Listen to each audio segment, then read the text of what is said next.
কিরে, নতুন কাউরে পেয়েছিস নাকি? পেলেও পাত্তা দেয়নি। কেন? আমি এখনো অযোগ্য। যোগ্য হব তারপর। আরশিকে কি তাহলে বিয়ে দিয়ে দিব অন্য কোথাও? কেন? বিয়ে দিবে কেন অন্য কোথাও? আমার সাথে দিবে তোমার বোনের বিয়ে। তাহলে তোকে যৌতুক দিতে হবে। আয়ুষ পায়ের উপর পা তুলে বলল, কি চাও যৌতুক হিসেবে বলো? আমার বোনটাকেই তো দিয়ে দিয়েছি তোমায়। তোমার তো উল্টো উচিত গিফট হিসেবে তোমার বোনকে আমায় পার্সেল করে দিয়ে দেওয়া। বড় হওয়া আগে। অনেক বড় হবে আমি, বুঝছো? তোমার বোনের চেয়ে বেশি শিক্ষিত হব। গড়গড় করে ইংরেজি বলবো। আরু কফির মগটা নিয়ে আসলো, আরাধ্যর দিকে বাড়িয়ে দিল। আয়ুষ সেটা দেখে বলল, তোমার ভাইটাকে কি তোমার চোখে পড়লো না আপু? শুধু জামাইয়ের জন্য নিয়ে আসলে কফি? আরু রান্নাঘরে গিয়ে ভাইয়ের জন্য কফি নিয়ে আসলো। আয়ুষ কফির মগে চুমুক দিয়ে বলল, ব্রো, শোনো। বল, শুনছি। আমাকে সাথে কেন নিলে না? তাহলে আমিও শ্রেয়া মাসিকে পেটাতে পারতাম। আরু শুনে চমকালো। আপনি পিটিয়েছেন? আরাধ্য আরুর কথায় পাত্তা না দিয়ে শার্টের কলার পেছনে ঠেলে দিয়ে বলল, তা কিভাবে পেটাতি শুনি? তোর এই 4 ফুট 9 ইঞ্চি দেহ নিয়ে? প্রথমে গালে একটা চড় দিতাম, বুঝছো? তারপর চুলের মুঠি ধরে টেনে সব চুল ছিঁড়ে ন্যাড়া বানিয়ে দিতাম। পাটার তলের মুখটা রেখে শিল নোড়া দিয়ে ছেঁচে ভোঁতা করে দিতাম। চেহারা তো এমনিতেও আহামরি সুন্দর না। তারপর গরম পানিতে চুবিয়ে ব্রয়লার মুরগির মতন গোসল করাতাম। তারপর ওয়াশিং মেশিনের ভেতরে পরে ধোলাই করতাম। 3 বেলা শুধু নর্দমার পচা পানি খেতে দিতাম। কত বড় সাহস আমার আপুকে কালো জাদু করে! আর সাগর নামের লোকটাকে সাগরে ফেলে আসতাম ওপর থেকে। তারপর? তারপর সেই সাগরে মাছ মারার বিষ ঢেলে দিতাম। সাগর লোকটা সেই পানি খেয়ে মরে যেত। আরাধ্য হাসলো। তোরে একটা থাবা দিলেই তো তোরে খুঁজে পাওয়া যেত না, আর সে কিনা গিয়ে পেটাতো। How funny. Don't underestimate me bro. Okay শালা, আসছি আমি। আরু উঠে দাঁড়ালো। কোথায় যাচ্ছেন? আমার একটা কথারও তো উত্তর দিচ্ছেন না। তোর এত উত্তর জেনে কি হবে? তোর সব প্রবলেম সলভ করব আমি। এই সলভের উত্তর আমার কাছে থাকলেই চলবে। না, চলবে না। কোথায় যাচ্ছেন বলুন। থানায়। কেন? আমার নামে মামলা হয়েছে, হাজিরা দিতে যাচ্ছি। যাবি তুই? চল, ঘুরিয়ে নিয়ে আসি আমার শ্বশুর বাড়ি। তেজরা লোক, সোজাভাবে বলা যায় না কথা। আসছি আমি। এ শালা, তোর বোনকে দেখে রাখিস। আরাধ্য চলে গেল থানায়, পুলিশের সাথে কথা বলল। আপাতত জেলখানাতেই আছে তারা, কিন্তু কতক্ষণ থাকতে পারবে জানে না, কারণ অলরেডি বেল পাওয়ার কার্যক্রম শুরু করে দিয়েছে তাদের পক্ষের উকিল। আরাধ্য তপ্ত শ্বাস ফেলল। এর পার্মানেন্ট ফাঁসি হলে বাঁচত। আরও মায়ের কোলে মাথা দিয়ে শুয়ে আছে। সন্ধ্যা জাস্ট ভাবতে পারছে না শ্রেয়া এসব করছে। শ্রেয়া কেন এসব করছে? ওর সংসার তো ভেঙেছে ওর নিজের দোষে। সন্ধ্যা তো কখনো ওর আর নিখিলের মাঝে যায়নি তাদের বিয়ের পর, বরং সন্ধ্যা নিজেই নিজের বাড়ি ঘর ছেড়ে অদূরে চলে গিয়েছিল। এত হিংসা খুব কিভাবে জন্ম নিল? সে তো নিখিলের কোনো ক্ষতি করছে না, শুধু তাদেরই কোনো ক্ষতি করছে। ওর ভেতরকার মনুষ্যত্ব কি মরে গেছে? আমি ভাবতে পারছি না কণা, শ্রেয়া এই পর্যন্ত যেতে পারে। আমিও না। শ্রেয়া আপু এত ভয়ঙ্কর হলো কেন? সে তো নিজের মতন করেই বাঁচতেছে। তার জীবনে তো আমাদের কোনো হস্তক্ষেপ নেই। তাহলে সে কেন আমাদের জীবনে বিপর্যয় সৃষ্টি করছে? অমানুষ হয়ে গেছে, নিজেই রাজি হলো ডিভোর্স দিতে নিখিল ভাইকে। নিজেই পছন্দ করে বিয়ে করলো বয়স্ক এক লোককে, এখন আবার এসব করছে। জেলে থাকুক কিছুদিন, যদি ভালো হয়। ভালো হলে সেদিনই হতো যেদিন নিজের দোষে নিখিল ভাইকে ডিভোর্স দিল। ওর কাছে ভালোবাসা, পরিবার এসব ম্যাটারই করে না। ভাবতেই অবাক লাগে। একসময় আমার বেস্ট ফ্রেন্ড ছিল সে, বেস্ট বোনও। ঘৃণা লাগছে নিজের উপর। তখন তো শ্রেয়া আপু ভালো ছিল। ভালোবাসা না পেলে মানুষ মানুষকে অমানুষ বানিয়ে ছাড়ে। আরও উঠে বসলো, মায়ের কথা দ্বিমত প্রকাশ করে বলল, ভালোবাসা না পেলে মানুষ মানুষকে অমানুষ বানিয়ে ছাড়ে। এটা একটা ভুল কথা। আমি দেখেছি একজনকে, সে তার ভালোবাসার মানুষকে পায়নি। কই, সে তো অমানুষ হয়ে প্রতিশোধ নেয়নি। কার কথা বলছিস তুই? আরুর মুখে এসে ফিরে গেল নীরার নামটা। নামটা বলে মেয়েটাকে লজ্জার ভেতর ফেলতে চায় না আরু। আছে একজন মা, সবাই এক হয় না। কেউ না পেয়েও না ছুঁয়েও ভালোবাসতে জানে। আমিও তো বলি উনি সবার কথা। হাতের 5 আঙ্গুল যেমন সমান না, তেমন মানুষও সমান না। ওরার দিকে আরাধ্য বাড়ি ফিরল। রাত দুপুরের দিকে আরাধ্য বাড়ি ফিরল। রাত আশারও এসেছে। বেল বেলও হয়ে যাবে কয়েকদিনের ভিতরে। আশার রাতের বিশ্বাস হচ্ছে না শ্রেয়া তো নিচে নামতে পারে। দুই পরিবার থম মেরে গেছে। আরাধ্য গলা ঝেড়ে বলল, আচ্ছা, এসব ভেবে আর কি হবে বলো? আইনের বাহিরে তো আর আমরা কিছু করতে পারি না। আমাদের উচিত একটা ফ্যামিলি ট্যুর দেওয়া। এসবের থেকে একটু দূরে বাহিরে সমুদ্রের তীরে গিয়ে কয়েকটা দিন কাটানো উচিত। এতে মন মাইন্ড দুটোই ফ্রেশ হবে আমাদের। আয়ুষের তো সেই লাগলো তার ব্রোয়ের এই প্রস্তাবটা। সে বিচে থাকা ওই ছাতাওয়ালা বেঞ্চগুলোতে বসে কোল্ড ড্রিঙ্কস খাবে আর সমুদ্র দেখবে, সেই মজা হবে। আশি ওই ঘের দেওয়া গাউনগুলো পরবে, মাথায় লেডিস ক্যাপ থাকবে, বিচে ছোটাছুটি করবে, আয়ুষ তা দেখবে। কথাগুলো ভেবে আয়ুষের লাফাতে ইচ্ছা করলো। ফিসফিস করে বাবাকে বলল, বাবা, আমি সমুদ্র দেখব। তুমি বলেছিলে আমি যা বলবো তাই শুনবে। আমি সমুদ্র দেখব, রাজি হয়ে যাও। আচ্ছা, দেখছি। রাত রাজি হলো, আশারও রাজি হলো। আরাফাত শরীফা যেহেতু এখানেই আছে সেজন্য আশার তাদেরও বলল তাদের সাথে যাওয়ার জন্য। আরাফাত প্রথমে একটু দ্বিমত করেছিল, কিন্তু কুণালের জন্য শেষে রাজি হলো যেতে। তারা সবাই পরশুই রওনা হবে কক্সবাজারে। আরও কিছুক্ষণ কথাবার্তা বলে আরাধ্য রুমে আসলো। পেছন পেছন আরও আসলো। আরাধ্যকে বিছানায় শুতে দেখে বলল, আমাকে এভাবে ইগনোর করার মানে কি? আরাধ্য চোখ মেলে জবাব দিল, তুই কি বাহিরের মেয়ে নাকি যে তোকে ইগনোর করব? গতকাল সকাল অবধিও কত খেয়াল যত্ন নিয়েছিলেন, আর যেই একটু সুস্থ হলাম অমনি ইগনোর শুরু। এর চেয়ে তো আমার 12 মাসই অসুস্থ থাকা উচিত আমার অ্যাটেনশন পাওয়ার জন্য। আরাধ্য তপ্ত শ্বাস ফেলে হাতের ইশারায় বলল, আয়, কাছে আয়। আরু এগিয়ে আসলো। আরাধ্য পাশে বসতে বলল। আরু পাশে বসলো। আরাধ্য আরুর হাতটা বুকে ধরে বলল, কিছু বুঝতে পারছিস? হার্টবিট আপ অ্যান্ড ডাউন কতটা জোরে জানিস? হচ্ছে। ডক্টর হলে বলতে পারতাম। আরাধ্য হালকা হেসে বলল, আমি বলে দিচ্ছি, মিনিটে 126টা ধাক্কা দিচ্ছে। কারণ তোকে দেখলেই আমার হৃৎপিণ্ড ছোটাছুটি শুরু করে দেয়। আরু গম্ভীর চোখে তাকিয়ে রইল তার দিকে। তাহলে ইগনোর করেন কেন? আরাধ্য মাথা হেলিয়ে বলল, ইগনোর করছি না রে পাগলি, দিনের বেলায় দূরত্ব রাখতে চাইছি। কাছাকাছি থাকলে প্রেম পেয়ে যায়। তাই বলে এতটা ইগনোর? ওরে আমার সোনাটা, আয়, বুকে আয়, তোকে আমার বুক পকেটে ভরে রেখে দেই। মজা করছেন? না, সিরিয়াস আমি। কালো জাদুতে মরে যেতাম, ভালোই হতো। আরাধ্য আরুর বাহু ধরে টান দিল। হুশ, মরবি কেন? আমার আয়ু তোর হোক, তুই বেঁচে থাক আরও 80 বছর। আমাদের ছোট ছোট ছানাপোনা হোক, ফুটবল ক্রিকেট টিম বানাতে হবে না? সেদিন যে বসে হিসাব করলাম, আমি আর তুই স্টেডিয়ামে বসে ওদের খেলা দেখব আর পপকর্ন খাবো। সেই সুন্দর একটা দৃশ্য কল্পনা করেই কেমন খুশি লাগছে। আকাশ তখনও ঠিক করে ভোরের আলো পায়নি। চারিপাশে ঘুম চোখা নিস্তব্ধ। জানালার বাইরের বাতাস কুয়াশার চাদর জড়িয়ে ঘুমন্ত শহরটাকে জড়িয়ে রেখেছে। কিন্তু আহমেদ বাড়ির ভেতর ঠিক যেন উল্টো চিত্র, জোয়ারের মতো উচ্ছ্বাস ছড়িয়ে গেছে। ডাইনিং টেবিলের পাশে দাঁড়িয়ে কণা এক এক করে তা পরখ করছে ফ্লাক্সের, যেন পুরো রাস্তা চায়ের অভাব না হয়। পাশে আয়ুষ দাঁত মাজতে মাজতে ঘুম কাতুরে গলায় বলছে, আম্মু, আমি তো রাস্তায় গিয়ে গাড়িতে আবার ঘুমিয়েই পড়বো। তাহলে এখন উঠালে কেন? একেবারে ঘুমন্ত অবস্থায় গাড়িতে উঠাতে আমায়। আরও তার ব্যাকপ্যাকের চেন টানছে, রুমাল খুঁজে পাচ্ছে না। তার চোখে মুখে তারা, কিন্তু সেই তারার ভিতরে একরকম তৃপ্তি ছড়িয়ে আছে। এই ভ্রমণের অপেক্ষায়ও ছিল বহুদিন ধরে। পেছনে দাঁড়িয়ে আরাধ্য তার গাড়ির চাবি নিয়ে প্রস্তুত।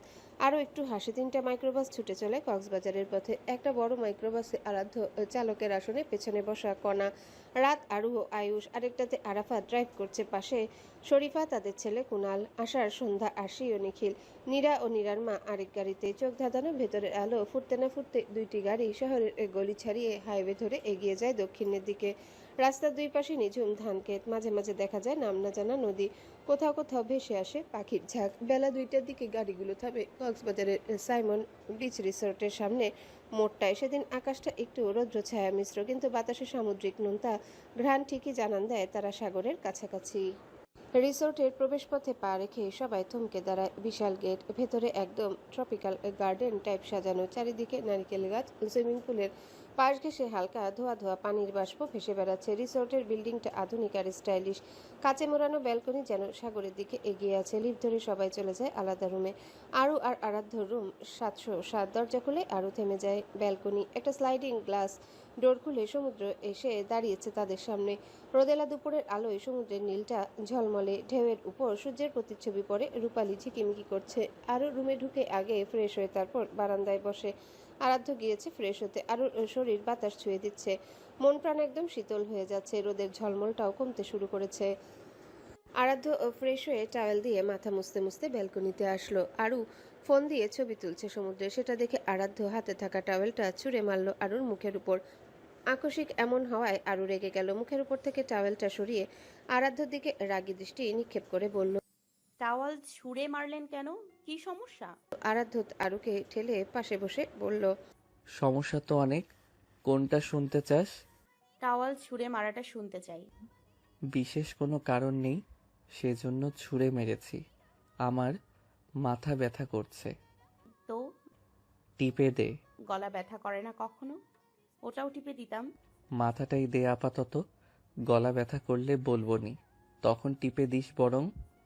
আরাধ্য আরুর কোলে মাথা রাখলো। আরু মাথা টিপে দিতে দিতে সমুদ্রের দিকে ফের তাকালো, আর তাকাতেই দেখলো নীরা দাঁড়িয়ে আছে। আসার পথে একটুও কথা বলেনি তাদের সাথে নীরা, পুরোটা রাস্তা চুপচাপ ছিল। নীরা কি এখনো মুভ অন করতে পারেনি? আরু আরাধ্যকে বলল। চলুন সমুদ্রের কাছে যাই। সমুদ্রের কাছে যেতে হবে কেন?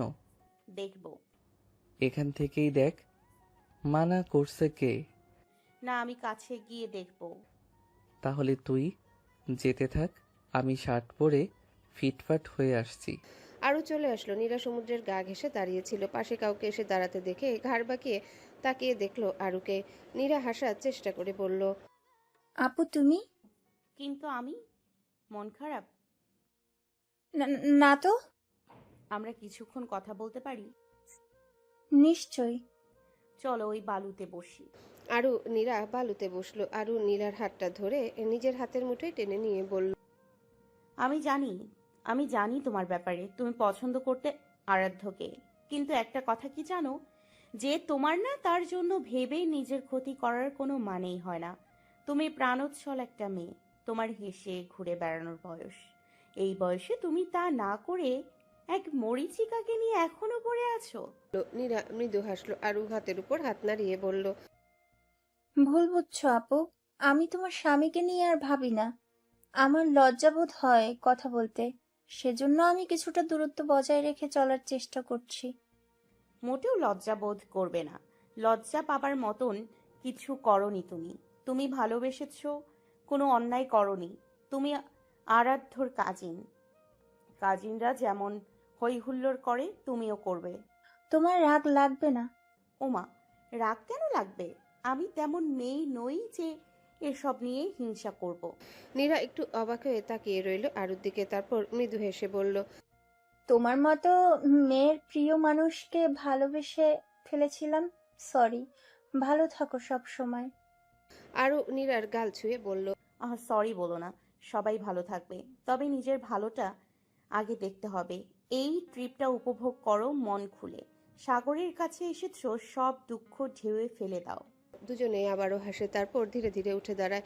দূর থেকে আরাধ্য হেঁটে আসছে, হাতে সানগ্লাস আর ব্ল্যাক শার্ট। আরু ও নীরা একসাথে হাঁটছে দেখে আরাধ্য এক মুহূর্ত থেমে গেল, তারপর গম্ভীর মুখে বলল। কি ব্যাপার, কি কথা হচ্ছে আমাকে রেখে? আরু হেসে বলল। তেমন কিছু না, বাকি সব কোথায়? আরাধ্য পেছনে দেখিয়ে বলল। ওই যে।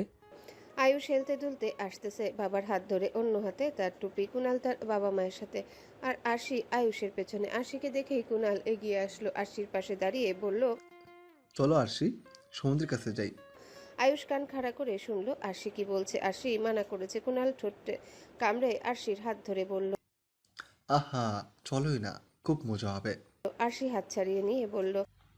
আমি সমুদ্রের কাছে যাব না। আয়ুষ একটু ভাব নিল, শার্টের সামনে ঝুলিয়ে থাকা সানগ্লাসটা চোখে লাগালো। সে গিয়ে আরশিকে বলবে চলো সমুদ্র দেখি, আর আরশি তার সাথে আসবে, কিন্তু তেমনটা হলো না। আরশি তার মায়ের কাছে চলে গেল। সেটা দেখে আয়ুষের হার্ট ব্রোকেন হলো, বুকে হাত দিয়ে গাইলো, মধু হই হই বিষ খাওয়াইলা, মধু হই হই বিষ খাওয়াইলা, অন কারণে ভালোবাসার দামা দিলা। রাত ছেলের মুখে এমন গান শুনে বলল, কি গান গাইছি সেটা? চুপ করতো। আয়ুষ রেগে মেগে তাকিয়ে বলল, Arushi, reject me, Baba. My heart is broken. I'm crying now. My pastries is fala fala in front Kunal Bhaiya. রাত তপ্ত শ্বাস ফেললো, আবার ভুলভাল ইংরেজি বলছে। এই আশিকে নিয়ে ভাবলে এটা করছে। তোর বয়স হয়নি হার্ট ব্রোকেন হওয়ার, বড় হওয়া আগে। এসব ফিল্মি ডায়লগ না মেরে। You insult my love, Baba. How? Insult করিনি, বলছে আগে বড় হতে, তারপর প্রেম ভালোবাসা নিয়ে লাফালাফি করিস। শোনো, তোমার মতে তো আমি এখনো ছোট। ওকে ফাইন, আমি মেনে নিলাম। কিন্তু আমি যখন বড় হব তখন কিন্তু আরুষিকে আমার চাই। আর তুমি বলেছো আমি তোমার সব কথা শুনলে আমি যা চাইবো তাই পাবো। তখন কিন্তু কথার খেলাপ করবে না, বলে দিলাম। রাত ছেলের কথা মনোযোগ দিয়ে শুনলো। রাত বুঝে না এইটুকু ছেলে কিভাবে এত ভালোবাসার পাগল। ওর তো এখনো বয়স খেলাধুলার করার। তা না ছেলে তার আরশি ব্যতীত কারোর সাথে কথা তো দূরে থাক, বন্ধুত্বই করেনি আজ অব্দি। আয়ুষের কোনো বন্ধু নেই। রাত ছেলের মাথায় হাত রেখে বলল, এত আরশি আরশি করিস কেন? আরশির মাঝে কি এমন আছে? আয়ুষ সমুদ্রের দিকে তাকিয়ে বলল, আরশির মাঝে যা আছে বাবা, তার কারোর মাঝেই নেই। আমার প্রতিটি নিঃশ্বাস প্রশ্বাসে আরশির নামে। আমার হৃৎপিণ্ডটায় আমার কোনো অস্তিত্ব নেই। পুরোটা জুড়ে কেবল আরশি। তাকে না পেলে আমার নিঃশ্বাস সেদিনই থেমে যাবে বাবা। রাত গাট্টা মারল ছেলের মাথায়। এসব ডায়লগ কোন মুভিতে শুনেছিস শুনি? আয়ুষ মুখটাকে কালো করে বলল, এইসব তোমার ফিল এইসব তোমার ফিল্মি ডায়লগ মনে হলো? এগুলো তোমার ছেলের ইমোশন বাবা। সাগরে ফেলে দেয় এমন ইমোশন? তুমি কথাই বলো না তো বাবা আর আমার সাথে। আমাকে আল্লাহ বড় কেন বানাচ্ছে না? আর কতকাল আমি ছোট থাকবো? এই ছোট জীবনটা ভালো লাগছে না। আমি বড় হব, বিয়ে করব। এখনো বিছানায় হিসু করিস, আবার বলছে বিয়ে করবে। একদম মিথ্যে বলবে না। আমি হিসু করি না বিছানায়। হয়েছে, চল ঘুরতে এসেছি, ঘুর। রাত ছেলেকে নিয়ে সমুদ্রের কাছে আসলো। আরো অনেক পর্যটকেরা গোসল করছে, ছবি তুলছে, আনন্দ করছে। কুনাল বারবার আরশির দিকে তাকাচ্ছে। সেটা দেখে আরশি মায়ের হাত টেনে বলল, মা, আমি রুমে যাব। কেবলই তো এসেছে তারা, আর মেয়েটা এখনই বলছে রুমে যাবে। কেবলই তো আসলাম আরশি। আমার ভালো লাগছে না। আউশির সাথে খেলা করো। আয়ুষ ভাইয়া ভুলভাল ইংরেজি বলে শুধু। তুমি শুদ্ধটা শিখিয়ে দিবে। ও আয়ুষ। আয়ুষ সন্ধ্যার ডাক শুনে পানি থেকে উঠে বলল, হ্যাঁ চাচি, বলো। আরশিকে নিয়ে খেলা করো। তোমার মেয়ে তো জীবনে আমার সাথে খেলা করেনি, আজ করবে ভাবলে কি করে? আরে খেলবে, নিয়ে যাও। আরশি আয়ুষের সাথে থাকবে কিন্তু। সন্ধ্যা আষাঢ়ের কাছে গেল। আয়ুষ আরশির দিকে তাকিয়ে বলল, এই মেয়ে, কি খেলা যায় বলো তো? ছোঁয়াছুঁই। কথাটা বলে শেষ করতে না করতেই কুনাল চলে আসলো। এগিয়ে এসে বলল, কি করছো তোমরা? কুনালের উপস্থিতি টের পেয়ে আরশি আয়ুষের হাত ধরে বলল, আমি রুমে যাব আয়ুষ ভাইয়া। ভাইয়া ডাক শুনে আয়ুষের মুখটা কালো হয়ে গেল। ভাইয়া কেন বলছো আরশি? আমি তোমার ফিউচার সাইয়া। ডোন্ট কল মি ভাইয়া, নাম ধরে ডাকবে। কুনাল ভাইয়া থাকো, আরশিকে নিয়ে আছো। কুনাল ভাইয়া থাকো, আরশিকে নিয়ে চললাম কোথায় যাচ্ছ? হোটেলে। আমিও আসি। তার দরকার নেই, you can go enjoy. Ayush আরশির হাত ধরে নিয়ে গেল। কুনাল যাওয়ার পানে তাকিয়ে রইল। হোটেলে এসে আয়ুষ আরশিকে বলল, এখন হোটেলে আমরা কি করব একা? তুমি আমি তো কিছুই চিনি না। আমি টিভি দেখব। চলো, বাচ্চা মানুষ, তোমাকে কার্টুন ছেড়ে দেই। আয়ুষ রুমে এসে টিভি ছেড়ে দিল। আরশি টিভি দেখতে লাগলো। এই সমুদ্রতে প্রায় অনেকক্ষণ গোসল করে হোটেলে ফিরল আরুরা। আরু রুমে ঢুকে ভেজা জামা কাপড় পাল্টানোর জন্য ওয়াশরুমে ঢুকতে চাইলে আরাধ্য বাধা দেয়। আরু ভ্রু কুচকে জিজ্ঞাসা করলো, আবার কি হলো? কি করবি? অন্ধ নাকি? দেখছেন না কি করব? আরাধ্য বাঁকা হেসে বলল। চল একসাথে করি। আরাধ্যকে ঠেলে দূরে সরিয়ে বলল। অসভ্য, সরুন তো। আরাধ্য আরুকে টেনে নিজের কাছে এনে বলল, সরবো কেন? কাছে আসবো, চল। একদম না। কি একদম না? আপনি যা চাচ্ছেন তা হবে না। লজ্জা পাস নাকি এখনো? আমি আপনার মতন আমি বেলেহাজ নাকি? বেলেহাজ না হলে বাপ ডাক শুনবো কি করে? হয়েছে, সরুন। যা, জামা কাপড় বদলাতে দিন। আই নিড ইউ বললাম যে। রাতে। পাক্কা? হুম। আরাধ্য ছেড়ে দিল, আরু ছাড়া পেয়ে চলে গেল জামা কাপড় বদলাতে। রাতে ডিনারটা যার যার রুমে দিয়ে গেল ওয়েটার। আয়ুষ তার ডিনারটা নিয়ে আরুদের রুমে আসলো। আকস্মিক আয়ুষকে দেখে আরাধ্য ভ্রু কুঁচকে জিজ্ঞাসা করলো। কিরে, আমাদের রুমে কি তোর? আয়ুষ মুখটাকে ফ্যাকাশে করে বলল, ব্রো, আমি তোমার সাথে থাকবো। আমার সাথে থাকবি মানে? তোমার সাথে ঘুমাবো। কেন? আমার সাথে কি মধু লাগানো নাকি? তোমার থেকে অনেক কিছু শিখবো। কি শিখবি? ম্যাচিওর হওয়ার টেকনিক শিখবো। আমি নিজেই এক আধ পাগলা, তোকে কি ম্যাচিউর হওয়া শিখাবো? যা, অনলাইন কোর্স কর গিয়ে এটার উপর। তোমরা কেউই আমায় পাত্তা দাও না ব্রো। আমি আর থাকবো না দেশে। কোথায় যাবি তাহলে? দু চোখ যেদিকে যায় সেদিকেই। সন্ধ্যা হলে ফিরে আসিস বাসায়। আয়ুষের রাগ হলো, আরু ভাইয়ের মাথায় হাত বুলিয়ে বলল, খাবারটা খেয়ে ঘুমোতে যা। আমি তোদের সাথে ঘুমাবো। আরাধ্য ইশারায় আরুকে না করতে বলল। আয়ুষকে এই ঘরে রাখা যাবে না। আয়ুষ থাকলে আরুকে কাছে পাবে কি করে? আরু এই সুযোগটাই কাজে লাগিয়ে বলল, আচ্ছা ঘুমা, সমস্যা নাই। আমি নীরার সাথে ঘুমাচ্ছি গিয়ে। আরাধ্য কথাটা শুনে পারছে না তো আরুকে কাঁচা চিবিয়ে খেতে। আয়ুষ বোনকে থ্যাঙ্কস বলল। আরু খাবারটা খেয়ে চলে গেল। আয়ুষ দরজা আটকে দিয়ে বিছানায় এসে শুয়ে বলল। Bro, sleep. আরাধ্য দাঁত চেপে বলল, তুই স্লিপ দে শালা, আমার ঘুমের 12টা বাজিয়ে। একসময় তুমিও আমার শালা হবে। তখন আমিও কথায় কথায় তোমায় শালা বলে বকা দিব। সুমন্দি হব গর্ধপ। তাহলে বলবো, এই বোনের ভাই সুমন্দি, রেসপেক্ট দিয়ে কথা বলো। রেসপেক্টের মাইরে বাপ। উফ, চেই তো না তো, ঘুমাও, মাথা ঠান্ডা করো। এই, তুই চুপ করবি? আমার বউরে ভাগাই দিলি কেন? কোথায় ভাগিয়ে দিলাম? আপু তো নিজ থেকেই চলে গেল। তুই কেন আসলি এ ঘরে? তোমার সাথে ঘুমাতে। তাহলে চুপচাপ ঘুমা, বকবক করে মাথা খাবি না। রাগ মাথায় চড়ে গেছে, কখন না জানি অধৈর্য হয়ে তোকে ফেলে দেই বেলকনি থেকে। ধৈর্য নেই কেন তোমার? তুই বড় হ, বিয়ে কর, তারপর দেখিস ধৈর্য কেন থাকে না। আমার প্রচুর ধৈর্য ব্রো। আচ্ছা যাও, বকবক করবো না। Good night, have a nice dream. সকালে দেখা হবে। আয়ুষ উল্টো হয়ে ঘুমালো। আরাধ্য এখন কি বসে বসে মশা মারবে নাকি? সে তো এই রাতটা বউকে চেয়েছিল, আর শালা এসে দূরে সরিয়ে দিল। হ্যাঁ পুরুষগণ, তোমরা এক বাপের এক মেয়েকে বিয়ে করবে, এমন বিচ্ছু পোলা যাদের আছে তাদের মেয়েকে কখনো বিয়ে করো না। খুব যন্ত্রণার সহিত রাতটা পার করেছে আরাধ্য। আয়ুষ একবার পা তুলে দেয় তো আরেকবার হাত ঠাস ঠাস করে শরীরের ওপর ফেলে দেয়। আরাধ্য কিছুক্ষণ বসেছিল তো কিছুক্ষণ আধা শোয়া। আয়ুষকে ইচ্ছে করছিল কোলে করে ব্যালকনি থেকে ফেলে দিতে। বেয়াদব ছেলে আরু আরাধ্যর মাঝে আসে। খুব ভোরেই আরাধ্য রুম ছেড়ে নীরার রুমে আসে। নীরার ঘুম ভাঙে আরাধ্যর ডাকে। নীরা বিছানা ছেড়ে উঠে দরজা খুলে আরাধ্যকে দেখে কিছু বলার আগে আরাধ্য বলে, তুমি আমার রুমে চলে যাও তো নীরা। আয়ুষের। নীরা ঘুম চোখে বুঝলো না কথাটা তৎক্ষণাৎ। আপনার রুমে যাব মানে? আমার রুমে গিয়ে ঘুমাও।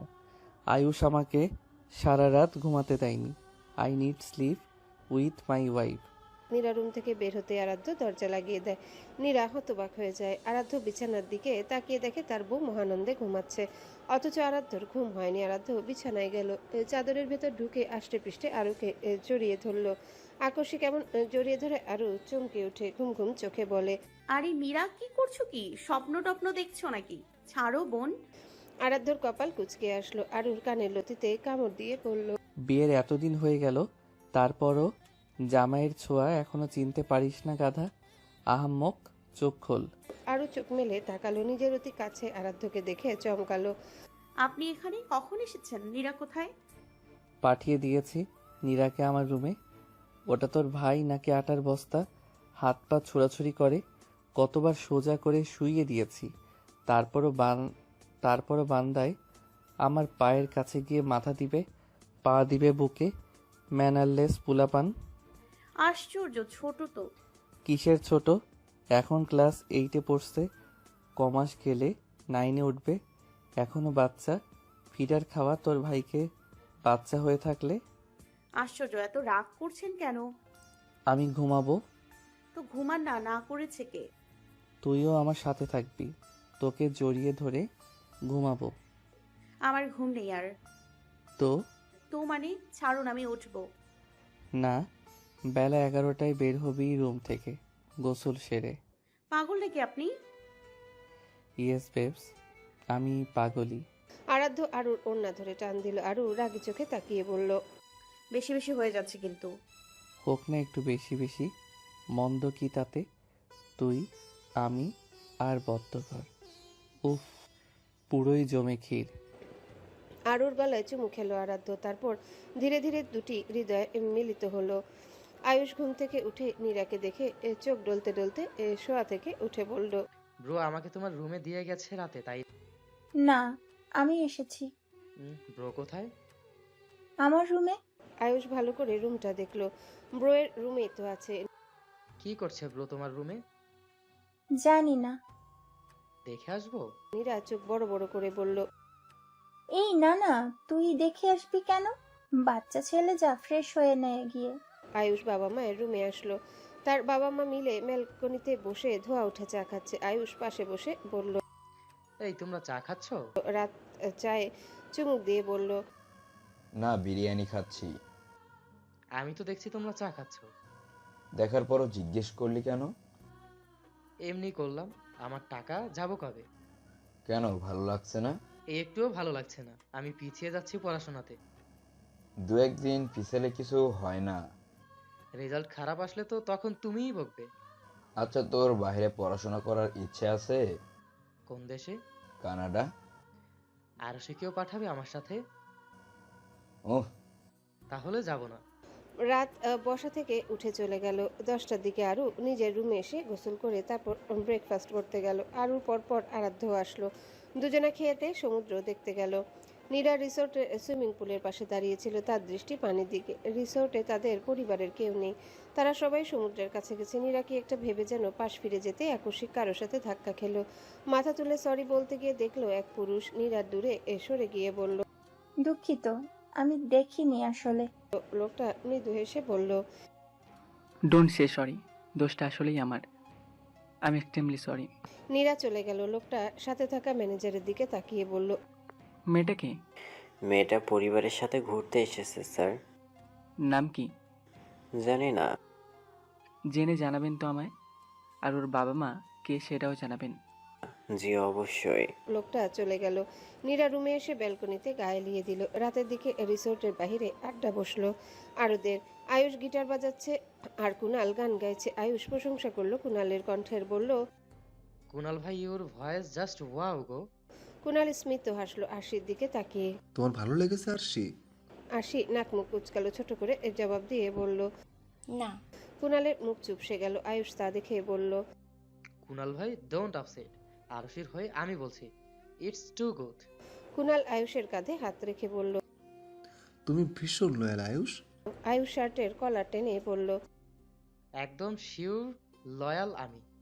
কুনাল মুচকি হেসে বলল, তুমি যত লয়াল হবে আয়ুষ, ততই তোমার পরিচয় হবে চিটারদের সাথে, তাই সাবধান।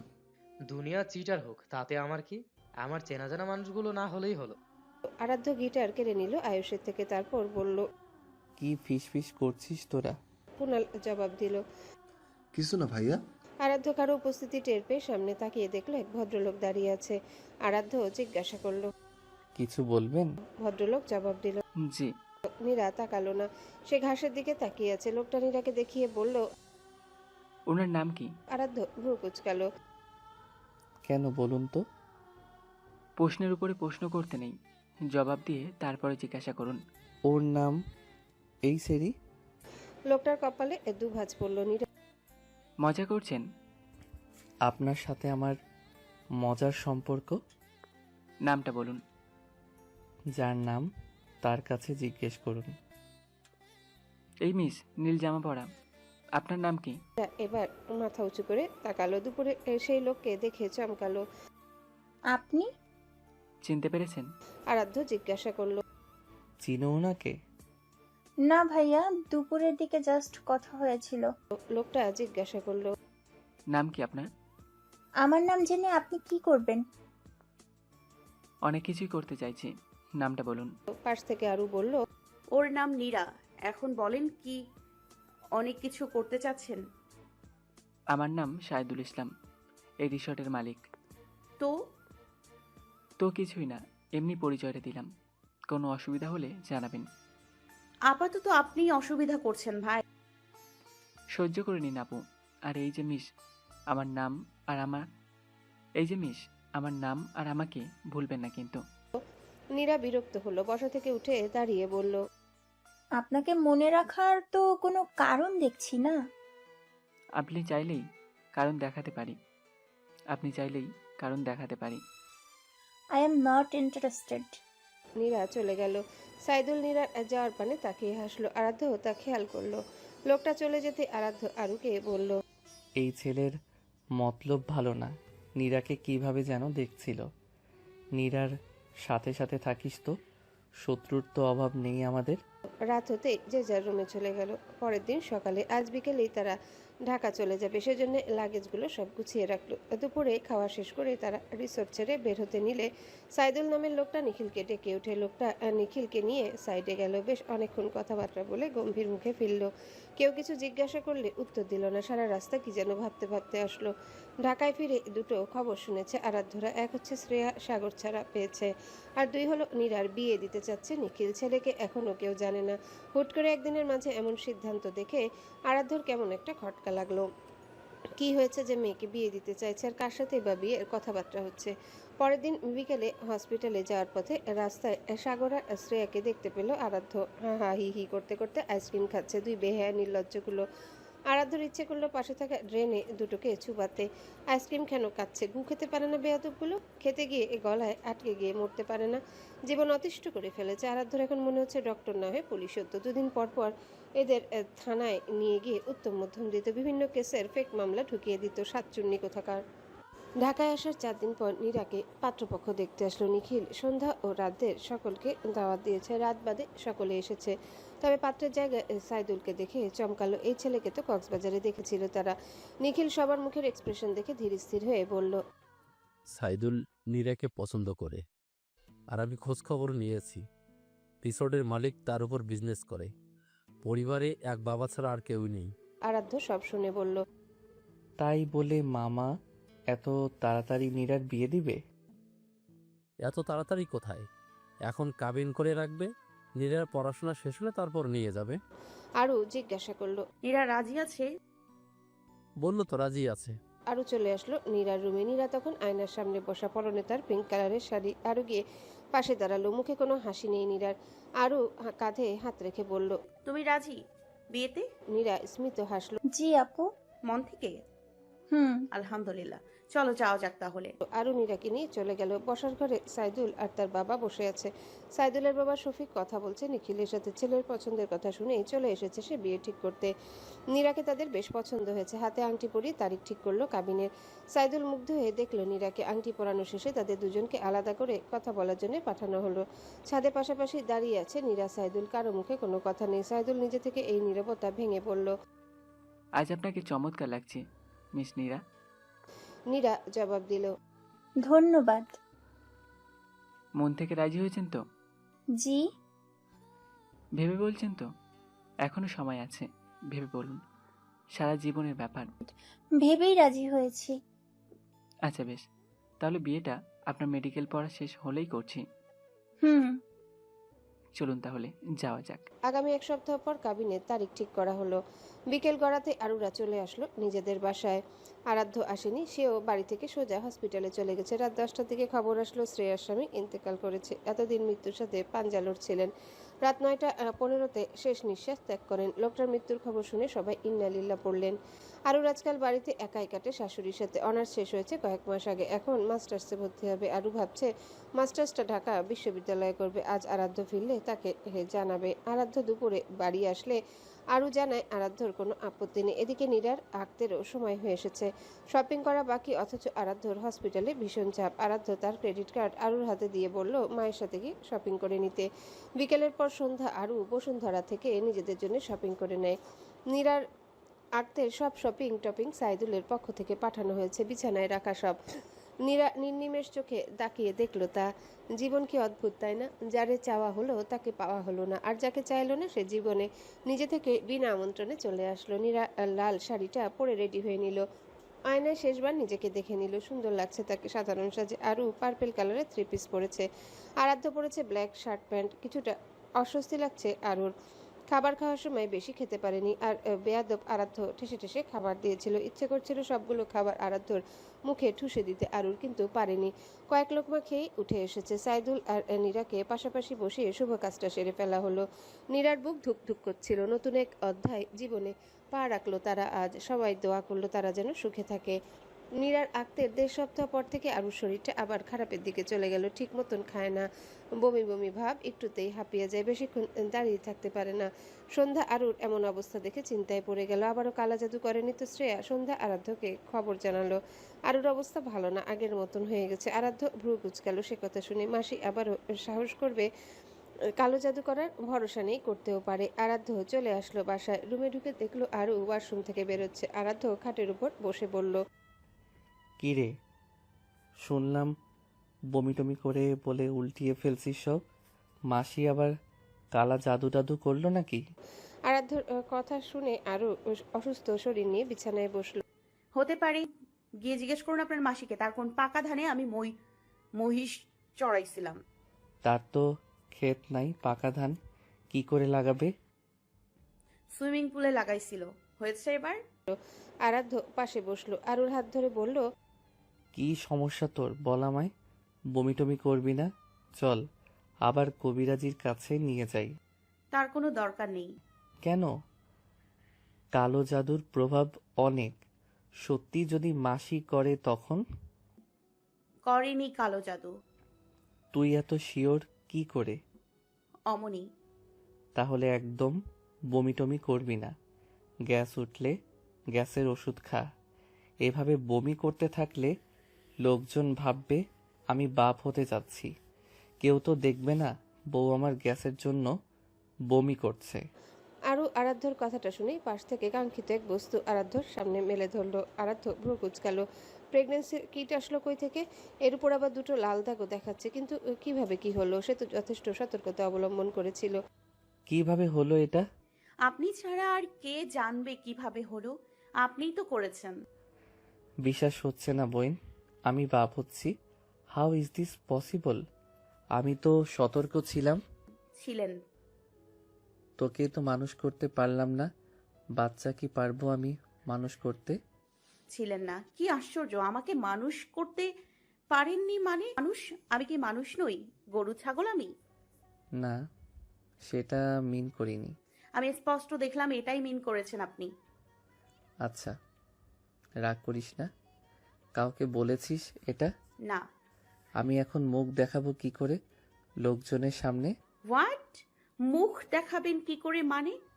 লোকজন ভাববে আমাদের ইয়ে হয়ে গেছে। আরও ও পাশ থেকে বালিশ নিয়ে আরাধ্যর মুখে ছুঁড়ে দিয়ে বলল, আপনাকে আমি ছাদ থেকে ফেলে দিব বলে রাখলাম ফাজলামো করলে। আপনি খুশি হননি? আরাধ্য উঠে দাঁড়ালো। খুশি হইনি মানে? এই দেখ, খুশির ঠেলায় আমার কান্না পাচ্ছে। চিৎকার করে বলতে ইচ্ছে করছে, আম্মা আম্মা তুমি দাদি হতে যাচ্ছ, শুনছো? মিষ্টি আনতে বলো বাবাকে, আমি বাবা হতে যাচ্ছি। ছেলের আওয়াজ শুনে সন্ধ্যা চলে আসলো। কি বলছিলি? ঠিকমতো শুনতে পাইনি। আরাধ্য মাকে এক হাত দিয়ে জড়িয়ে বলল, তুমি দাদি হচ্ছ, বাবা দাদা হচ্ছে। সন্ধ্যা ভ্রু কুঁচকালো। সত্যি? আরু উপর নিচ মাথা নাড়ালো। সন্ধ্যা আরুর গালে কপালে চুমু খেলো। এই সুখবরটা সবাইকে জানাতে হবে। সেদিন সেই সন্ধ্যা এখন দাদিও হতে যাচ্ছে। বিকেলে রাত মিষ্টি ফলমূল নিয়ে আসলো ভাইয়ের বাড়ি। খবরটা শোনার পর থেকে আরুকে যেই দেখছে সেই আদর করে যাচ্ছে। কনার তো বিশ্বাসই হচ্ছে না সেই ছোট্ট আরু আজ মা হতে যাচ্ছে। কণা তো বলেই বসেছে মেয়েকে তার কাছে রাখবে কটা মাস। সে কথা শুনে তো আরাধ্যর চোখ মুখ শক্ত হয়ে এসেছিল। তার বউ আর উনি নিয়ে যাবে তার বাড়ি? বউ ছাড়া ঘুম হয় পুরুষ মানুষের? বউ নিয়ে যাবেন? নো সমস্যা, তবে রাত হলে দিয়ে যাবেন মেয়েকে। আপনার মেয়েকে ছাড়া আমার ঘুম হয় না। পরে দেখা যাবে প্রতিটি রাত আমার নির্ঘুমে ছটফট করতে করতে কাটছে।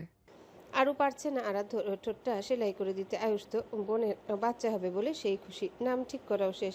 মেয়ে হলে রাখবে রুষা, ছেলে হলে রাখবে রুশ। আয়ুষের এমন অদ্ভুত নাম শুনে আরাধ্য আয়ুষের মাথায় চাটি মেরে বলে, বাচ্চা আমার, নামও রাখবো আমি। তোর যখন বাচ্চা হবে তখন তুই তোর নামের সাথে নাম মিলিয়ে রুশ, রাস, রাশিয়া যা পারিস রাখিস, নো প্রবলেম। আমার একটা বউ নেই, সেই না হওয়া বউয়ের বাচ্চা হচ্ছে না বলে এভাবে বলছো? এই দিন দিন না ব্রো, আরো দিন। আমারও একদিন বউ বাচ্চা সব হবে, দেখে নিও। ইনশাল্লাহ। সন্ধ্যার পর কণা মেয়েকে কয়েকটা দিনের জন্য রাখতে চাইলো। আরাধ্য জিজ্ঞাসা করলো, কত দিনের জন্য চাচি? 4-5 দিন। আরাধ্য বসা থেকে উঠে চলে গেল। কণা চুপসে গেল। রেগে টেগে গেল নাকি আরাধ্য? মিনিট 5 পর আরাধ্য আসলো, হাতে তার লাগেজ। আরও সেটা দেখে বলল, লাগেজ এনেছেন কেন? একেবারে দিয়ে দিচ্ছেন নাকি আমায়? আরাধ্য লাগেজটা গাড়িতে রেখে ভেতরে এসে বলল, চলুন চাচা চাচি, যাওয়া যাক। সন্ধ্যা জিজ্ঞাসা করলো, যাও যাক মানে? আরও যতদিন ও বাড়িতে থাকবে আমিও ততদিন ও বাড়িতেই থাকবো। চাচি, কোনো সমস্যা আছে এতে? না না, সমস্যা কেন থাকতে যাবে? তাহলে চলুন। আয়ুষ আরাধ্যর এমন কার্যকলাপ দেখে ভ্রু কুচকে বলল, মরে যাই তোমার নাটক দেখে ব্রো। আপুকে কি অযত্নে রাখতাম যে আপুর লেজ ধরে যাচ্ছ। আরাধ্য চাটি মারল। তোর সমস্যা কি? তোর জেলাস হয় নাকি? জেলাস হলে বিয়ে করে ফেল, যা। আচ্ছা, তো দাও বিয়ে। না করেছে কে? আমি করেছি কি না? হালাল ইচ্ছাশালা, এই বয়সে বিয়ে করতে চাস? শাট আপ, তুমি লুচু। I am a good boy. তোমার ছেলে মেয়ে হলে না, আমার ছেলে মেয়েকে দিয়ে ছেঁকা খাওয়াবো। বলবো এই বাচ্চা যা ব্রো, এর বাচ্চাকে ছেঁকা দিয়ায়। তোর এই আশায় এক বালতি জল ঢেলে দিলাম, যা। এই আরু, চল তো। আরাধ্য চলে গেল আরুকে নিয়ে। সারা রাস্তা স্লো গতিতে গাড়ি চালিয়ে এসেছে আরাধ্য। কণাদের বাড়িতে এসে আরাধ্য আরুকে নিয়ে আরুর রুমে আসে। আয়ুষ এবার বিপাকে পড়ল। বোনের রুমটাতে সে নিজে নিয়েছিল, এখন আবার তার সেই রুমে ঘুমাতে হবে। আজকেও কি আয়ুষ বলবে ব্রোয়ের সাথে ঘুমাবো? না বাবা, আজ বললে তোর ব্রো তোকে ব্যালকনি থেকে নিচে ফেলে দিবে। আরাধ্য আরুকে জিজ্ঞাসা করলো, কিছু খাবি? না। তাহলে ঘুমিয়ে পড়। না। তাহলে কি করতে চাস? রাত জাগবো আজ। আরাধ্যর চোখ জ্বলে উঠল খুশিতে। বিছানায় লাফিয়ে এসে আরুর দিকে ঝুঁকে বলল, আই হ্যাভ নো সমস্যা, সারা রাত জাগতে পারবো। আরু আরাধ্যকে ধাক্কা দিয়ে দূরে সরিয়ে দিয়ে বলল, সব সময় খালি নেগেটিভ চিন্তা ভাবনা আপনার। আমি ছাদ দেখবো, আকাশ দেখবো আজ। আমি চাঁদ দেখবো, আকাশ দেখবো আজ। ওসব না দেখে আমাকে দেখ সারা রাত, ট্রাস্ট মি, বেশি এনজয় হবে। আরু বালিশ ছুড়ল, বসা থেকে দাঁড়িয়ে বলল, আপনি দেখুন আপনার নিজেকে। আমি ছাদে গেলাম। আরাধ্য আরুর হাত টেনে ধরল। আরু কিছু বোঝার আগে আরুকে পাজা কোলে নিল। আরু চোখ মুখ খিচে ধরে বলল, একদম না, বলে রাখলাম। নামান আমাকে, ভালো হবে না বলে রাখছি। আরাধ্য আরুকে নিয়ে ছাদে আসলো। দোলনায় বসে বউকে সেভাবেই ধরে কোলে বসালো। তারপর গলায় ঠোঁট ছুঁয়ে বলল, দেখ আকাশ, চাঁদ আর শহর। আরু চোখ মেলে তাকালো। চারটা অর্ধেক হয়ে উঠেছে। আরু দেখলো তাদের, আর চোখে অনুভব করলো আরাধ্য তাকে এক ধ্যানে দেখেই চলেছে। সেজন্য বাঁ হাত দিয়ে আরাধ্যর মুখ ঢেকে দিয়ে বলল, এদিকে কি দেখছেন? চাঁদ দেখুন। আরাধ্য আরুর হাত সরিয়ে দিয়ে বলল, চাঁদই তো দেখছি। চাঁদ আমার পানে না, আকাশ পানে। আমার ব্যক্তিগত চাঁদ তোর মাঝেই আছে। আমার ব্যক্তিগত চাঁদ তুই। তাই পৃথিবীর চাঁদ দেখে আমি কি করব?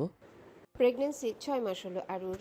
আরাধ্য তো যত তাড়াতাড়ি সম্ভব হসপিটালের কাজকর্ম শেষ করে তাড়াতাড়ি চলে আসার চেষ্টা করে বাসায়। নাইট শিফট খুব কম করে, একমাত্র এমার্জেন্সি হলে। অন্য ডক্টর না থাকলে তখন আরাধ্য চলে যায়। আজও একটা এমার্জেন্সি থাকায় আরাধ্য এখনো বাড়ি ফেরেনি। দেয়াল ঘড়িতে টিকটিক শব্দ তুলে সময় দাঁড়িয়েছে একটার ঘরে, অথচ আরুর চোখে বিন্দুমাত্র ঘুম নেই। ঘুম আসছে না। প্রেগনেন্সিটা বেশ প্যারা দেয় আরুকে। ঠিক মতন খেতে পারে না, ঘুমোতে পারে না, বেশিক্ষণ শুয়ে থাকতে পারে না, হাঁটতে পারে না, বসে থাকতে পারে না, সব কিছুতে হাঁপিয়ে যায়। পেট খানিকটা উঁচু হয়েছে। সালোয়ার কামিজ রেখে এখন ম্যাক্সি পরে আরু। শুয়ে থেকে পিঠ লেগে আসায় উঠে বসলো। পাশের টেবিল থেকে ল্যাম্পটা জ্বালাতে নরম আলোয় রুমটা ঝলমল করে উঠল। শান্ত অথচ বিষণ্ণ আলোয় তার মুখটা যেন একটু বেশি ফ্যাকাশে লাগলো আয়নায়। ম্যাক্সির হাতা গুটিয়ে পেটের উপর হাত রাখে আরু। ওর ভেতরে যে ছোট্ট একটা প্রাণ নাড়াচাড়া করছে সেই অনুভূতি অদ্ভুত এক শিহরণ জায়গায় বুকে। কিন্তু এই অস্থির রাতে আরাধ্যর অনুপস্থিতিতে একটুখানি ভয়, একটুখানি কান্নার, অনেকখানি অভাব বোধ হচ্ছে আরুর। সামনে রাখা ওয়াটার বোতলটা নিয়ে ঢকঢক করে কয়েক চুমুক দিল। তারপর ধীরে ধীরে জানালার দিকে এগিয়ে গেল। পর্দা সরিয়ে বাইরের আধার দেখে হঠাৎ কেমন যেন মনে হলো আরাধ্য ছায়া দেখা যাচ্ছে নিচের গেটের পাশে। আরু ভালো করে তাকিয়ে দেখলো না, ভ্রম ছিল তার। এটা আরু দাঁড়িয়ে থাকে কিছুক্ষণ। ঠিক তখনই ফোনটা টুন করে বেজে ওঠে। আসতে আর সামান্য একটু দেরি হবে। পেশেন্ট স্টেবল না, জানি ঘুমোসনি, ঘুমিয়ে পড় লক্ষ্মীটি। আরও মেসেজটা পড়ে একটা দীর্ঘশ্বাস ফেলে। চোখ দুটো অশ্রু ভেজা হলেও ঠোঁটে একটুখানি হাসি এসে বসে। ভালোবাসার মানুষটা রাত জেগে প্রাণপণ যুদ্ধ করছে কারো জীবনের জন্য। সেই ভালোবাসা কি আর অভাববোধে ভরে থাকে? বিছানায় ফিরে এসে ধীরে ধীরে পেটের উপর হাত রেখে ফিসফিস করে বলে, আমার জান বাচ্চাটা, বাবা চলে আসবে, আমাদের এখন ঘুমানো উচিত। চোখ বন্ধ করতেই বুকের ভেতরটা আলতো করে স্পন্দিত হয়। কোলের ভিতর জীবন, চোখের কোণে আশ্রয়, আর বুকের গভীরে শুধু অপেক্ষা। ঘুম আসে না, তবু চোখ বন্ধ করে শুয়ে থাকে আরু। মাথার নিচে বালিশ, পাশে রাখা আরাধ্য চাদরটা টেনে নেয় নিজের বুকে। সেই পরিচিত ঘ্রাণে খানিকটা প্রশান্তি নামে হৃদয়ের গভীরে। বাইরে কোথাও কুকুরের ডাক, হালকা ঠান্ডা বাতাসে জানালার পর্দা দুলে ওঠে। মুহূর্তের জন্য যেন মনে হলো আরুর আরাধ্য দরজা ঠেলে ঢুকলো। না, ও আসেনি। তবু এই অপেক্ষা, এই অপেক্ষারও এক নিজস্ব সৌন্দর্য আছে। আচমকায় পেটের ভিতর এক টুকরো নড়াচড়া অনুভব করলো আরু। চোখ বড় হয়ে গেল তার। হাত দিয়ে আলতোভাবে স্পর্শ করে পেটটাকে, আবার নড়ল। এই প্রথমবার এত স্পষ্ট করে টের পেল আরু। আনন্দ আর বিস্ময়ে চোখে জল এসে যায় তার। এই মুহূর্তটায় আরাধ্য থাকলে কতই না ভালো হতো। ঠিক তখনই গেটের বাইরে গাড়ির শব্দ। এক মুহূর্ত থেমে যায় পুরো পৃথিবী। আরু দম বন্ধ করে শুনে গাড়ির দরজা বন্ধ হওয়ার শব্দ।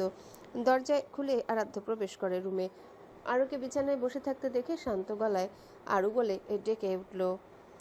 আওয়াজটা এতটা শান্ত, এতটা আপন, এতটা আওয়াজটা এতটা শান্ত, এতটা আপন, এতটা আশ্বাসবাহী যে আরু ছুটে যেতে ইচ্ছে করছে। আরাধ্য সাদা অ্যাপ্রন আর স্টেথোস্কোপটা টেবিলে রেখে ক্লান্ত শরীর নিয়ে এগিয়ে আসলো আরুর কাছে। বিছানায় না বসে ক্লান্ত ভঙ্গিতে ফ্লোরে বসে জিজ্ঞাসা করলো, ঘুমাতে বলেছিলাম তো। আরু আরাধ্যর এলোমেলো চুলে হাত বুলিয়ে বলল, ঘুম আসছিল না তো, না আসলে ঘুমাবো কি করে? আরাধ্য এগিয়ে আরুর কপালে একটা আলতো চুমু দিয়ে বলে, ডিস্টার্ব করছে আমার মাটা? আরু হাসে পেটের দিকে তাকিয়ে বলে, পেটে আসার পর থেকে তো ডিস্টার্বই করে চলছে। আরাধ্য নিচু হয়ে পেটের উপর কান রাখে। এক টুকরো মুহূর্তে যেন সবকিছু থেমে যায়। সারাদিনের ক্লান্তি এখানে এসে বিলীন হয়ে যায়। আম্মুকে কষ্ট দেয় না মা? তুমি না গুড গার্ল? আপনি ফ্রেশ হয়ে আসেন, আমি খাবার নিয়ে আসছি। আরাধ্য বাধা দেয়, বসা থেকে উঠে বলে, তোর কিছু করতে হবে না, আমি ফ্রেশ হয়ে নিয়ে আসবো। খেয়েছিস তুই রাতে? আরু জবাব দিল না। আরাধ্য বেশ বুঝলো মেয়েটা অপেক্ষা করেছিল। তার মানে মেডিসিনও খাওয়া হয়নি, তাই তো? আমাকে জ্বালিয়ে মারবি দেখছি তুই আরু। আরাধ্য চটজলদি কোনো রকমে ফ্রেশ হয়ে নিচে গিয়ে প্লেটে খাবার বেড়ে আনে। আরুকে আগে খাইয়ে দিয়ে তারপর নিজেকে আরুকে মেডিসিন খাইয়ে দেয়। আরুকে শুইয়ে চাদর টেনে দিতে গেলেই পাশে নিজের শীতের চাদরটা দেখে তপ্ত শ্বাস ফেলে। চাদরটা আলমারিতে রেখে বলল, আমি যদি পারতাম তাহলে তোকে আমার বুক কেটে সেই বুকের ভেতর ভরে হসপিটালে নিয়ে যেতাম। সারাদিন আমার উষ্ণতার ছোঁয়া পেতিস। তাই করুন না, না করেছে কে? আমার জন্য তো ভালোই হয়। হ্যাঁ, সেটাই করতে হবে, এছাড়া আর কোনো উপায় দেখছি না। বিয়ে করবে না বিয়ে করবে না বলা মেয়েটা আজকাল একটু বেশি মাতলামো করে, বিয়ে করতে না চাওয়া স্বামীকে নিয়ে। সেটাই কি হওয়ার নয়? আরাধ্য শুতে শুতে আরুকে টেনে বুকের মাঝে এনে চেপে ধরে বলল, নে এখন ঘুমা, ঘুম আসবে এখন। আরও মুচকি হাসলো। আরাধ্যকে শক্ত করে জড়িয়ে ধরলো। কিছুক্ষণ পরে আরও ঘুমে তলিয়ে গেল। আরাধ্যর ঘুম আসলো না। আরুর প্রেগন্যান্সির পর থেকে আরাধ্যর চোখে ঘুম কমই আসে। অজানা কারণে বুক সবসময় কাঁপে। মনে হয় সামনে কোনো বড় বিপদ অপেক্ষা করছে তাদের জন্য। কিন্তু কিসের সেই বিপদ? রাত 8টা। আরাধ্য নির্ঘুমে কাটলো। সকাল হতেই বিছানা ছেড়ে উঠে বাগানে যায় টাটকা ফল ছিঁড়তে গাছ থেকে। বাগানে আরাধ্য ফলের গাছের চারা কিনে এনে লাগিয়েছিল, ফল সমেত। কমলা, পেঁপে, আম, লিচু। এই গাছগুলো থেকে ফল ছিঁড়ে ধুয়ে ধুয়ে সাথে এক গ্লাস দুধ নিয়ে রুমে আসে প্লেটে ফল সাজিয়ে। টেবিলের উপর প্লেট রেখে আরুকে ডেকে তোলে। আরু আড়মোড়া ভেঙে উঠে বসে। আরাধ্য ধরে নিয়ে ওয়াশরুমে যায়। আরুকে ভেতর থেকে দরজা লাগাতে মানা করেছে আরাধ্য ওয়াশরুমে যাওয়ার পর, কারণ যদি স্লিপ কেটে পড়ে টরে যায় তখন উদ্ধার করবে কি করে। জাস্ট দরজাটা চাপি আরু ফ্রেশ হয়ে আসলো। আরাধ্য আর দরজার বাহিরে দাঁড়িয়েছিল। আরু হতেই আরুকে ধরে নিয়ে আসলো। রোজ সকালে এসব খেতে আরুর একটুও ভালো লাগে না, কিন্তু আরাধ্য তো আরাধ্যই, কোনো কথা শুনে না। তার কথা তার মেয়ে যেন সুস্থতার সহিত পৃথিবীতে আসে। এখনো আলট্রা করেনি আরু, কিন্তু আরাধ্য শুধু মেয়ে মেয়ে করে।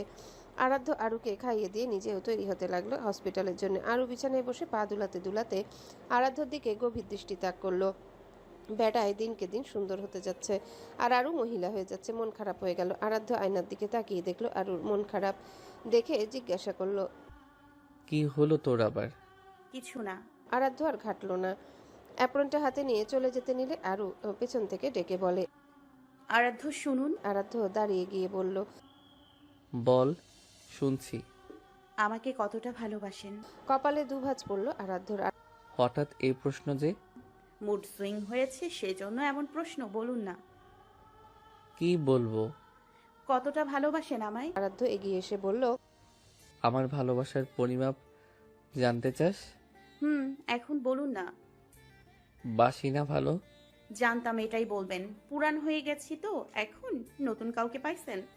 হুম। আবার বলছেন? আপনি ভীষণ অসভ্য। আরাধ্য অবাক হওয়ার ভান করে বলল, আজ জানলি?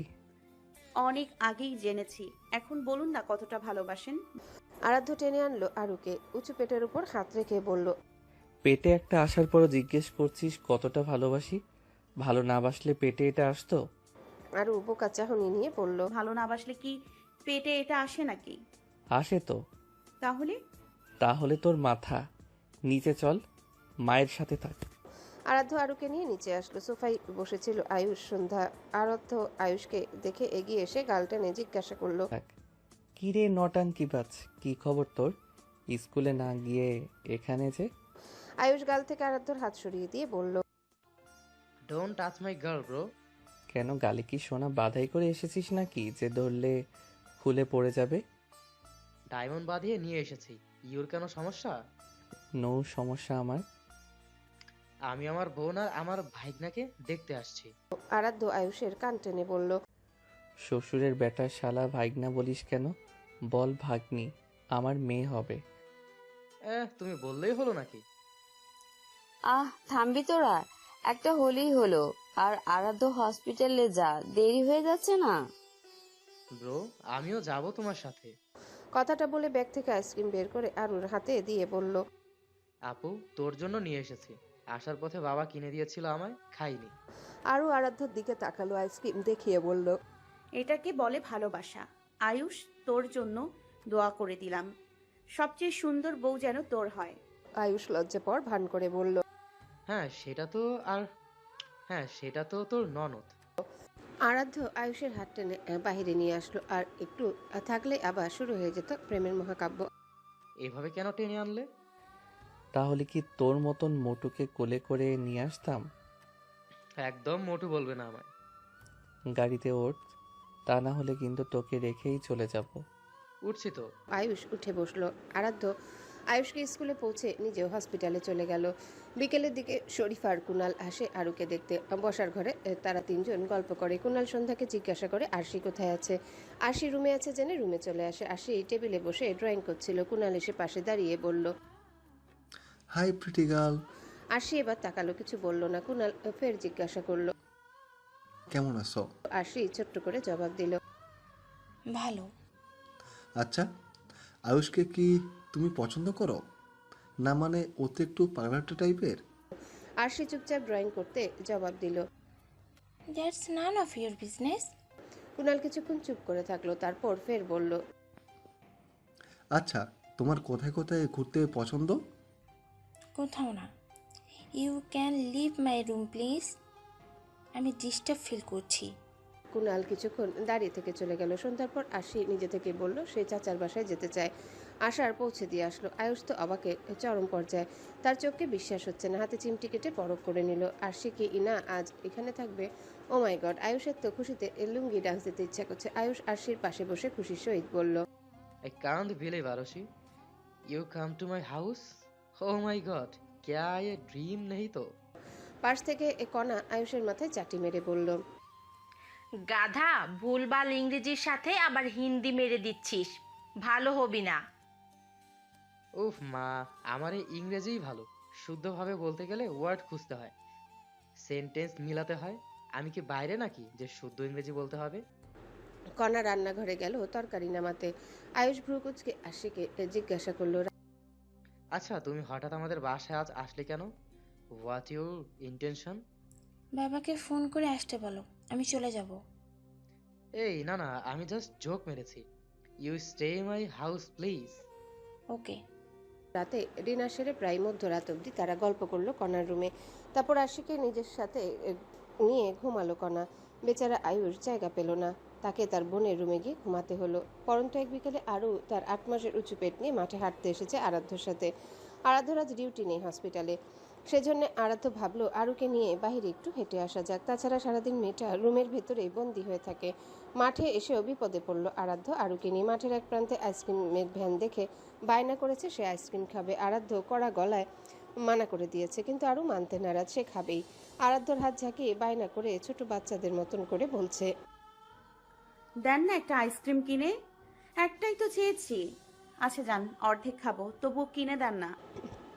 আরাধ্য হাত ছাড়িয়ে নিয়ে বুকে হাত গুজে বলল, না দিব না, ঠান্ডা লাগবে। আহা, একটা আইসক্রিম খেলে কোনো ঠান্ডা লাগবে না আমার। আরাধ্য দুহাত বুক থেকে নামিয়ে এবার কোমরে দিয়ে বলল, তোর ঠান্ডা লাগার কথা কে বলছে? তুই খেলে আমার বাচ্চার ঠান্ডা লাগবে? আমার বাচ্চা নিয়ে আমি কোনো রিস্ক নিতে চাই না। আরও রাগ হলো, তর্জনী তুলে রেগে বলল, এই বাচ্চা কার পেটে? আপনার নাকি আমার? আমার পেটে বাচ্চা, ওর ভালো মন্দ আপনি বেশি বুঝবেন আমার থেকে? কখনোই না। ওর মা হয়ে আমি বলছি ও আইসক্রিম খেতে চাইছে, আপনি দিচ্ছেন না দেখে আমার নাড়ি ভুঁড়ি খামচিয়ে ধরছে। তাড়াতাড়ি দিন তো কিনে। তুই মা হলে আমি ওর বাপ, তার উপরে একজন ডক্টর।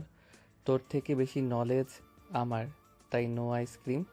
বাচ্চা ডেলিভারি করে পৃথিবীতে ল্যান্ড করবে, তারপর আইসক্রিম কিনে দিব বক্স ধরে। আশ্চর্য, যদি মরে যাই বাচ্চা ল্যান্ড করতে গিয়ে তখন? আরাধ্য আরুর ঘাট ধরে আইসক্রিমের ভ্যানের কাছে নিয়ে যেতে যেতে বলল, তোর কবরের সামনে রেখে আসবো আইসক্রিম, শুয়ে শুয়ে খাবি তখন হারামি। এই মামা, একটা কোন দেন তো। দোকানদার কোন আইসক্রিম দিলে আরাধ্য সেটা আরুর হাতে দিয়ে টাকা পে করে। আরু আইসক্রিম হাতে পেয়ে খাওয়া শুরু করে দেয়। আহা, কি টেস্ট আইসক্রিমের। সেই টেস্ট, তাই না? হ্যাঁ, সেই টেস্ট। এর থেকে ফলমূল খেতে গাধা, কাজে আসতো।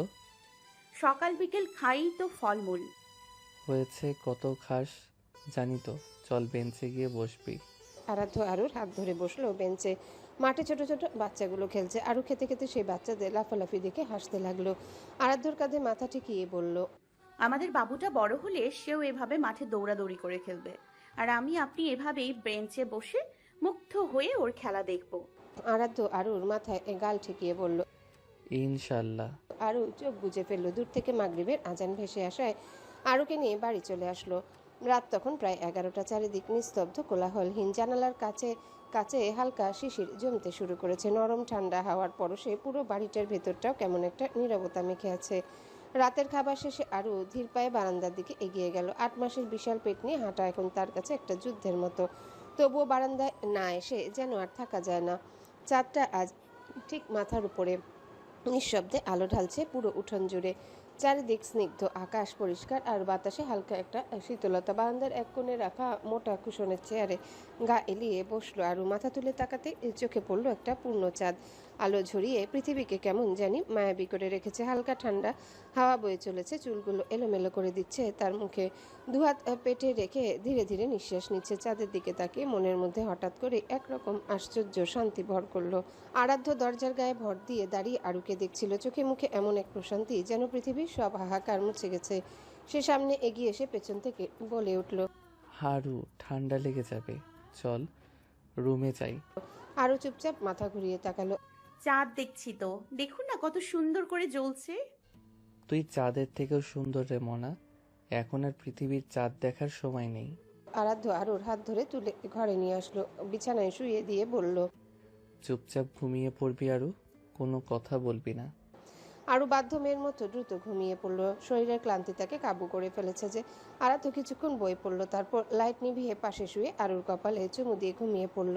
মাঝরাতে হঠাৎই আরাধ্যর ঘুম ভাঙলো আরুর চিৎকারে। আরু চিৎকার করে বলছে, মরে গেলাম। আরাধ্য ও ঘুম চোখে চমকে উঠে বসলো। অস্থির গলায় আরুর গালে হাত রেখে জিজ্ঞাসা করলো। কোথায় ব্যথা করছে? আরুর চোখে পানি চলে আসলো। ব্যথার কারণে কোনো রকমে বলল, মরে গেলাম। নিচে ব্যথা করছে, ইন্টেন্স লাগছে, শ্বাস নিতে পারছি না ঠিক মতো। আরাধ্য 1 সেকেন্ডও দেরি করলো না, চট করে উঠে জামা গায়ে চাপিয়ে আরুর ওড়না আরুর গলায় পেঁচিয়ে দিল। হসপিটাল যেতে হবে, সময় নষ্ট করা যাবে না। আরুকে পাজা কোলে নিয়ে রুম থেকে বের হলো। মাকে গলা ছেড়ে ডেকে বলল, মা, আরুর পেইন উঠেছে। সন্ধ্যা আসার ছেলে ডাক পেয়ে বেরিয়ে আসে। আরাধ্য আরুকে গাড়িতে সন্ধ্যার কোলে মাথা দিয়ে শুয়ে দিয়ে ক্লিনিকের অন ডিউটি নার্সকে কল দিয়ে বলে দেয় সব রেডি করে রাখতে। আশার গাড়ি চালায়। মিনিট 20 মধ্যে হাসপাতালে চলে আসে। আরুকে ভেতরে নেওয়ার সময় আরু বারবার বলেছিল, হ্যালো বন্ধুরা, পরবর্তী পার্ট খুব তাড়াতাড়ি আসবে, তো সবাই অপেক্ষায় থাকো। আর চ্যানেলটি যারা এখনো সাবস্ক্রাইব করনি তারা পরবর্তী পার্ট দেখার জন্য চ্যানেলটি সাবস্ক্রাইব করে রেখো। ধন্যবাদ সবাইকে, আমাদের সাথেই থেকো।